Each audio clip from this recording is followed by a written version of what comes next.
Muling nagrally ang mga residente ng Bolinao, Pangasinan para tutulan ang pagtatayo ng istruktura ng feed mix sa lugar na makakasira daw sa yamang dagat. Nagpapatrol eksklusibo, Michelle Soriano. Kinalampag ng mga residente at balikbayan ng pamahalaang lokal ng Bolinao, Pangasinan para tutulan ang pagtatayo ng hatchery ng feed mix sa Patar Beach na isang sikat na tourist destination. Pangamba kasi nila na tumapon sa dagat ang waste material galing sa pasilidad. Yung mga water reservoir doon, maapektuhan yun. It's a no-brainer. I don't understand why na in-approve nila yun. 1996 nang tutulan din ng mga taga-Bolinao ang pagpapatayo ng 13 billion pesos cement plant dahil sa pangambang masira ang likas na yamang dagat. Ngayon, suportado rin ang grupo ni running priest Father Robert Reyes. Lahat ng industrial complex may waste. Una-una, magtatayo ka ng building, may tauhan yan. Una-una, maglalagay ka ng mga cages. Bit-bit ang mga walis na simbolo ng malinis na pamumunong dapat daw ipinapatupad sa bayan. Inakyat nila ang opisina ni Mayor Arnold Celeste.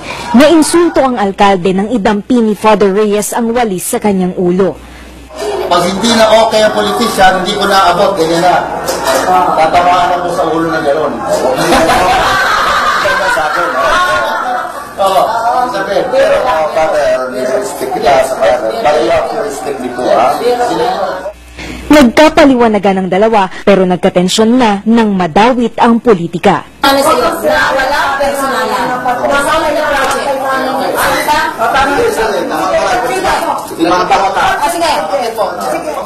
Umawat si Father Reyes at napagkasunduan na magkaroon ng mas mapayapang usapan sa ibang araw. 2011 pa nang simula ng konstruksyon ng feed mix pero hinarang ng protesta dahil sa kawalan ng permit. Nagkaroon ng serye ng public hearing, binigyan ng endorsement ng barangay at ng sanggunian kaya na-issuehan ng Environmental Compliance Certificate o ECC ng DNR. Giit ng alkalde na pag-aralan ng proyekto na wala itong masamang epekto sa dagat. Makikipagmuha po kami sa feed mix corporation na yan. Sasalain po namin maigi kung yung hindi namin gusto, hindi rin namin itutuloy yan. At kung nagkakamali sila, may pagkakamali sila, hindi sinunod dun sa muha namin, pwede namin isara anytime.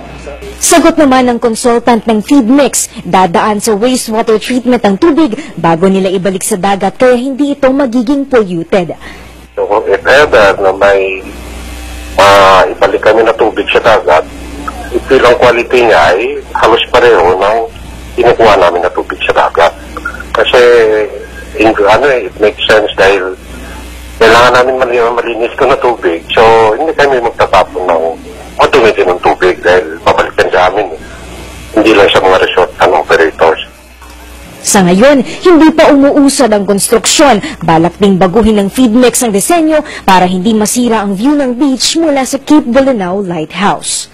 Michelle Soriano, ABS-CBN News.